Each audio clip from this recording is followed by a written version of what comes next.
Hey guys, welcome to my new vlog. और आज मैं ट्रैवल करने वाला हूँ और ये ट्रैवलिंग व्लॉग रहेगा। काफ़ी टाइम से मैंने व्लॉग रिकॉर्ड नहीं किए थे, तो अब मैं व्लॉगिंग के साथ न्यूज़ भी कवर कर रहा हूँ और न्यूज़ के साथ व्लॉगिंग भी बना रहा हूँ। तो व्लॉग्स बनाता रहूँगा। आज मैं कहीं जाने वाला हूँ, तो चलो गाइस चलते हैं मेरे साथ। चल पड़ो। इससे पहले मैं आपको एक छोटी सी क्लिप दिखाता हूँ। ये लॉर्ड विष्णु के लिए समर्पित है। इन मछलियों की पूजा होती है और यहाँ के आप व्यू देख सकते हैं। और मछलियाँ भी काफ़ी बड़ी बड़ी है जो भगवान विष्णु के तौर पे पूजी जाती है। और काफ़ी अच्छी लोकेशन है यहाँ पे, व्यू भी काफ़ी अच्छे है। तो हम रेडी हो गए चलने के लिए। उससे पहले आप ये व्यूज़ देख लो। मेरा एरिया है तो अच्छा है काफ़ी ज़्यादा। और मेरी बस जो है वो अब चल चुकी है और काफ़ी मुझे बस जो है वो मेरे नियर बाई घर के पास ही मिल जाती है, ज़्यादा दूर नहीं है। और काफ़ी अच्छा सुंदर जगह है, लोकेशन काफ़ी अच्छी है। और ये टॉय ट्रेन नैरो गेज का ट्रैक है, रेलवे स्टेशन जोगिंदर नगर।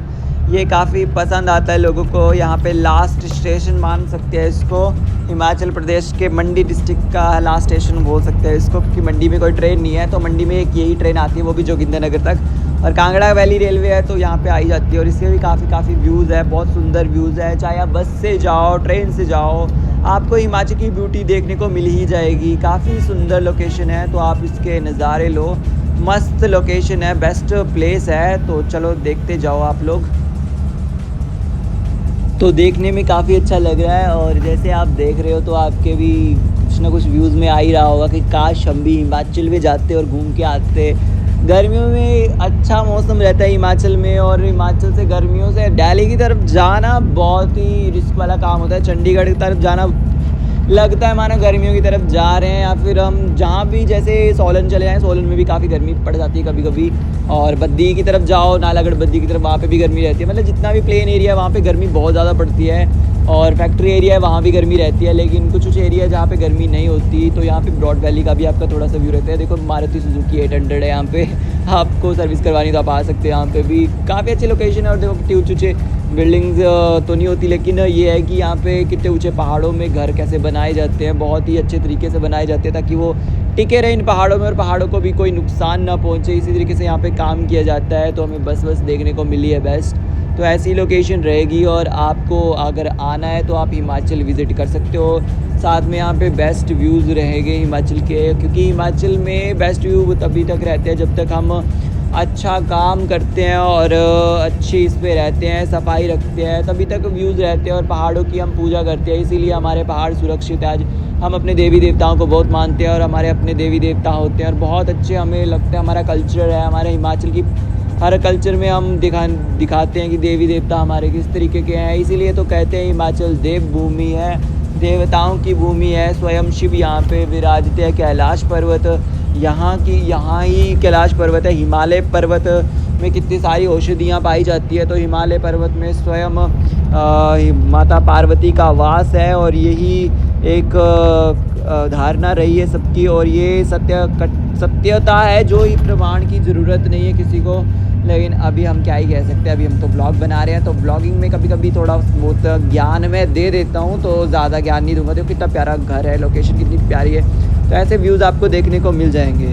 भाई हमें मस्त ही व्यू देखने को मिला है। अभी जस्ट मैंने कुछ देखा है तो मैं आपको दिखाता हूँ कि मुझे क्या देखने को मिला है। और अभी थोड़ा सा दूर रह गया है जहाँ भी मैंने देखा, शायद दूसरा एंगल से जब मैं फ़ोटो लूँगा, एंगल से नहीं यार, जहाँ दूसरी साइड से जब दूसरी साइड से वो मुझे व्यू देखने को मिलेगा तो मैं आपको दिखाने की कोशिश करूँगा। और वो मस्त व्यू है, सनसेट का व्यू है, बहुत अच्छा लग रहा है सनसेट देखना। और सनसेट का जो व्यू है इस टाइम का वो बहुत ही प्यारा लग रहा है। ऐसा लग रहा है कि सनसेट जो है वो रेड मून की तरह दिखाई दे रहा है और मंगल ग्रह दिख रहा है। जैसे लग रहा है मंगल ग्रह यहाँ पे पहुँच गया है और साफ आंखों से देखा जा सकता है। पूरा लाल हो गया है सूरज और गर्मी का एहसास है तो लाल दिखेगा। लेकिन इतना सही सनसेट हमें देखने को मिला है, रेड सन, बिल्कुल प्योर रेड सन। और पहाड़ों में रेड सन दिख रहा है और काफ़ी ज़्यादा अच्छा लोकेशन है। आप देख सकते हो कितना प्यारा लग रहा है रेड सन। वो छोटा सा जो आपको दिख रहा है ये रेड सन है। और रेड सन नहीं बोलते, सन है। और वो सन का सनसेट होने वाला है, यानी कि सन अब डूबने वाला है तो उसको सनसेट कहते हैं। जो भी कहते होंगे आप समझ गए होंगे आई थिंक। अब हमें आगे बढ़ना चाहिए, तो आगे बढ़ते हैं अब हम। और अभी आगे बढ़ रहे हैं हम। अच्छे खासे हमें व्यूज़ देखने को मिले हैं। और ये आर्मी का ट्रक है और इसमें आर्मी वाले लोग हैं शायद। और बेहद ही खूबसूरत नज़ारे यहाँ पे। तो अभी मैं निकल चुका हूँ अपने सफ़र की ओर और अभी हम पहुँच गए हैं टॉय ट्रेन के दूसरे वाले ब्रिज के पास। और ये भी लोकेशन काफ़ी बेस्ट है, यहाँ तक भी टॉय ट्रेन आती है और यहाँ से आगे भी जाती है। और आप अभी मेरे साथ व्यूज़ देखेंगे तो अब नाइट हो चुकी है और ये रोड काफ़ी अच्छा हमें देखने को मिला है। भारत सरकार ने कहीं ना कहीं अच्छा काम किया है रोड को लेकर, रोड की स्थिति अच्छी है। लेकिन जंतर मंतर में अब हम पहुँचे हैं, सुबह सुबह धरना प्रदर्शन यहाँ पे देखने को मिला है। तो ये बैनर्स है कोकरोच जनता पार्टी के और सबसे बेस्ट हमें देखने को मिला है भारत का झंडा, तिरंगा। तो ये तिरंगा है हमारा, जय हिंद, जय हिमाचल, जय भारत। तो मेरे को बहुत ही शौर्य वीर की तरह ये तिरंगा मुझे बहुत ही पसंद है और ये इसके लिए हम जान भी दे सकते हैं। और दूसरा, अब हम पत्रकार हैं तो हमें पत्रकारिता करनी है, तो हम चलते हैं निष्पक्ष पत्रकारिता करने के लिए। तो अभी ब्लॉगिंग कर रहे हैं भाई लोग, यहाँ आइसक्रीम भी खा रहे हैं, गर्मी हुई है। मेरा चैनल देखने आए भाई, चैनल कौन सा है। तो अच्छा भी लगा, मुझसे बात करी, बहुत अच्छा लग रहा था लोगों के साथ बात करना। तो काफ़ी ज़्यादा पुलिस वाले भी है, आर्मी वाले भी है, ताकि ये सुरक्षा में कोई चूक ना हो, शांतिपूर्ण प्रोटेस्ट रहे। लेकिन यूथ है, पढ़ा लिखा यूथ आया हुआ है और वो उनको पता है समझदारी से, और जैनजी जनरेशन है, कभी हु हल्ला नहीं करती। इनको पता है कि धर्म, जहाँ धर्म होगा वहाँ पूजा करनी है और जहाँ पार्टी है वहाँ पार्टी करनी है। तो यही वो जैनजी है जो सफाई अभियान में भी चली है, यही वो जैनजी है जो वो काम कर रही है। तो ये प्रोटेस्ट हमें कोकरोच जनता पार्टी का देखने को मिला था। तो मेरा ब्लॉग भी कोकरोच जनता पार्टी का ब्लॉग है, ये बेस्ट है और काफ़ी ज़्यादा वायरल और हिट रहने वाला है, क्योंकि लोग देखने में, और काफ़ी ज़्यादा यहाँ न्यूज़ चैनल हमें देखने को मिले हैं। मेरा भी खुद का न्यूज़ चैनल है, बट अभी तक मैं काम धीरे धीरे कर रहा हूँ, तो मुझे ब्लॉगिंग भी करनी है। अभी मैं न्यूज़ भी दूंगा, 1-2 न्यूज़ मैं डाल दूंगा अपने न्यूज़ चैनल में, तो वो डिजिटल मीडिया का है। और काफ़ी ज़्यादा मज़ा तब आया जब मेरे साथ पुलिस वालों ने काफ़ी अच्छे से बात करी है, और एक ने तो स्माइल पास करी और कहता, अच्छे भाई यार आप बढ़िया हो, बढ़िया मस्त न्यूज़ रिपोर्टिंग कर रहे हो, आपका काम अच्छा है, बहुत अच्छा लगा हमें और हम भी आपको सपोर्ट करते हैं। तो पुलिस वाले कहीं ना कहीं तथ्यों पे ही बात करते हैं। तो जितने भी लोग हमें देखने को मिले हैं सब लोग ही अच्छे थे, कोई उड़धंगबाजी नहीं थी व्लॉगिंग में। लेकिन हाँ, मैं थोड़ा सा जब आगे गया तब उन्होंने मुझसे पूछा, कुछ लोग थे, अब मैं उनका नाम डायरेक्टली नहीं लूँगा, लेकिन उन्होंने, जब मैंने कहा कि ये प्रोटेस्ट यूथ का है और नीट के पेपर में थोड़ी सी प्रॉब्लम हुई है, और थोड़ी सी बोला मैंने, ज़्यादा भी नहीं बोला, जब उनको यही बात बोली मैंने, और मैंने ये कहा कि थोड़ा सा ध्यान रखना चाहिए और यूथ है, यूथ के लिए कॉकरोच बोलना एक, अगर सिस्टम ऐसा करेगा तो। और दूसरा मैंने ये भी बोला कि आजकल हमें बहुत सारे क्राइम देखने को भी मिल रहे हैं, तो क्राइम भी कम नहीं हो रहा, छोटी छोटी बच्चियों का ये सब हो रहा है। तो मुझे ये बताने लगे कि पहले के टाइम में भी होता था। फिर मैंने जवाब दिया, जब हमने वोट दिया था तो हमने भारत सरकार को वोट दिया था ताकि नई सरकार बने। ये हमारा कॉन्स्टिट्यूशन का प्रियम्बल है और बेस्ट लगा मुझे देख के, और इन्होंने भी मुझसे बात करी। तो ये प्रियम्बल है हमारा कॉन्स्टिट्यूशन का, प्रस्तावना जिसे हिंदी में कहते हैं। तो मेरे पॉलिटिकल साइंस में 98 नंबर रहे हैं, और 10th में मेरे 98 नंबर रहे हैं सोशल साइंस में, और पॉलिटिकल साइंस में 12th में मेरे 88 समथिंग नंबर रहे हैं। और दूसरा, आगे भी ग्रेजुएशन में भी मैंने पॉलिटिकल साइंस पढ़ी है, उसमें भी अच्छे खासे नंबर रहे हैं। तो पॉलिटिकल साइंस के साथ ही मैंने मास्टर जर्नलिज्म कर लिया, और मेरे को सोच रहे थे कि बच्चा ही आया हुआ है, ब्लॉगिंग कर रहा है, और मेरे को पूछ रहे हैं आपका चैनल भी है। मैंने कहा हाँ, मीडिया का चैनल है मेरा, तो मैंने तो मास्टर करी जर्नलिज्म में। जब मैंने ये बात कही तो उनको विश्वास ही नहीं हो रहा था, तो मैंने अपनी डिग्री भी दिखाई, तो वो कहते, वो आओ यार तुम्हारे तो जर्नलिज्म में डिग्री हुई है, हम तो फिर भी बिना जर्नलिज्म वाले हैं, फिर भी हम पत्रकारिता कर रहे हैं, अभी हम डिप्लोमे कर रहे हैं, कुछ ऐसे बातें कर रहे थे। मैं क्या, अच्छा है, आप लोगों का काम है, मेरा काम कुछ और है। मैंने भी जर्नलिज्म किया है, मैं ब्लॉगिंग भी कर रहा हूँ और दूसरा न्यूज़ भी कवर कर रहा हूँ, तो मैं सीख भी रहा हूँ सारे काम, तो रिपोर्टिंग भी करूँगा। और हमें बहुत सारे लोग मिले, अच्छी खासी बातें भी करी, पर कुछ लोगों ने जो कहा वो मुझे अभी पसंद नहीं आया। थोड़ी देर पहले जो मैंने बात की थी, तो अभी मैं थोड़ा बोल सकता हूँ, क्योंकि लोग जो है मुझसे दूर दूर है और मैं भी दूर दूर ही हूँ। क्योंकि जब मैं वहाँ पे गया तो उन्होंने यही बात करी और मैंने फिर रिपीट किया, तो उन्होंने मुझे डायरेक्टली बोल दिया, आप हिंदू नहीं हो, आप मुस्लिम हो, आप पाकिस्तानी हो, आप देशद्रोही हो। भाई मैं हैरान हो गया, मैंने बोला भाई तुम मेरा बैकग्राउंड नहीं जानते, मैं कहाँ पे हूँ। धीरेन्द्र शास्त्री जी हैं पंडित जी, वैसे ही हमारा भी कुछ रहता है, हिमाचल की देवभूमि, और हिमाचल देवी देवताओं की भूमि है। और दूसरा मैंने कहा मेरा लिंक भी भगवती माता वैष्णो देवी के साथ कहीं ना कहीं जुड़ा हुआ हूँ, और काफ़ी लोगों की सेवा करता हूँ, और मेरा सेवा धर्म है।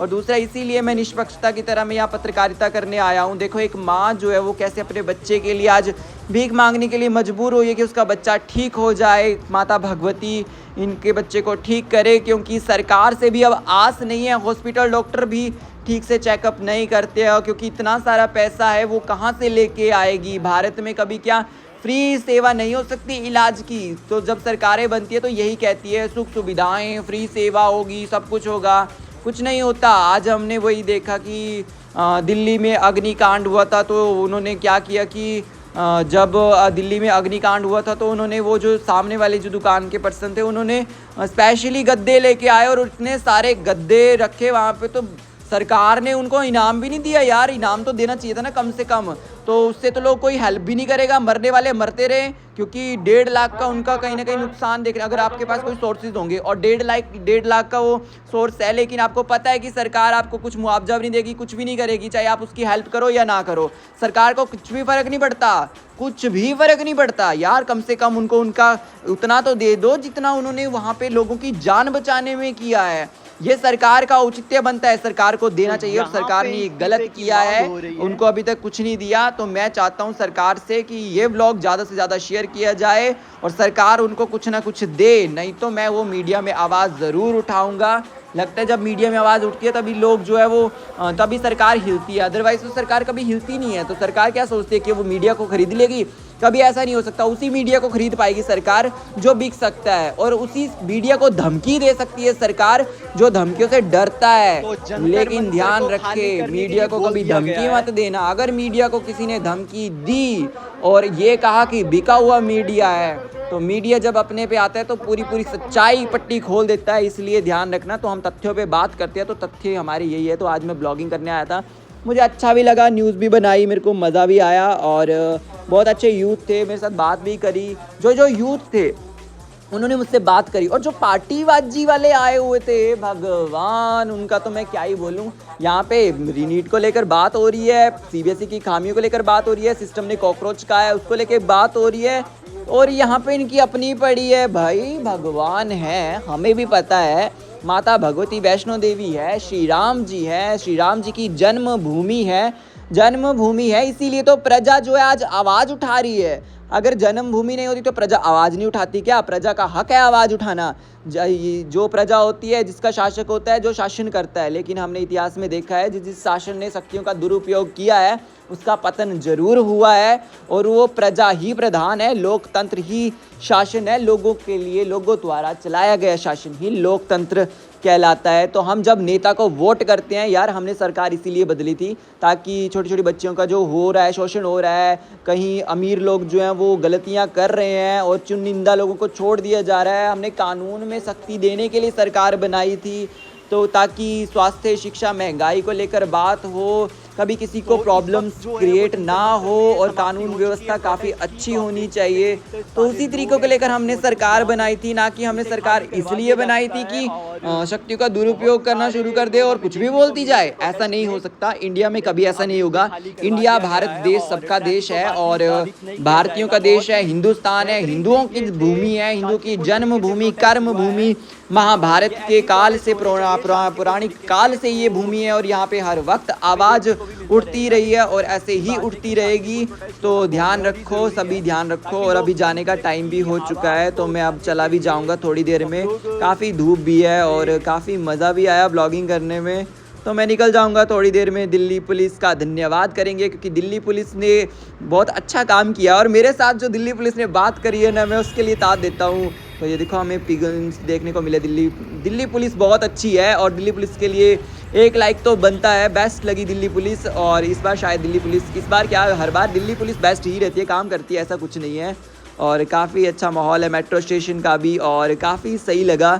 तो अभी थोड़ी देर के बाद ये होगा कि अब मैं क्या करूँगा, सोच रहा हूँ कि अब घर निकल जाऊँ या फिर, तो गर्मी क्योंकि ज़्यादा लग रही है तो मैं निकल गया घर, और मैंने टिकट बुक कर ली थी। और बस भी काफ़ी अच्छी, देवभूमि हिमाचल की, बरोट वैली की, और इसकी काफ़ी अच्छी कॉस्ट है और काफ़ी अच्छा प्राइस है, और प्राइस कम है, लेकिन सॉरी गलती से बोल दिया कि प्राइस ज़्यादा है। कम प्राइस में आपको अच्छी फैसिलिटी मिलेगी और काफ़ी अच्छी जगह रुकती भी है। और सुबह हो गई और मैं पहुंच गया हूं अपने एरिया में, अब पहुंचने ही वाला हूं। और बस की स्पीड अच्छी खासी हमें देखने को मिली है। जब हम यहाँ पहुँच जाते हैं तो ऐसा लगता है कि हम अपने घर पहुँच गए, और बस मुझे छोड़ के चली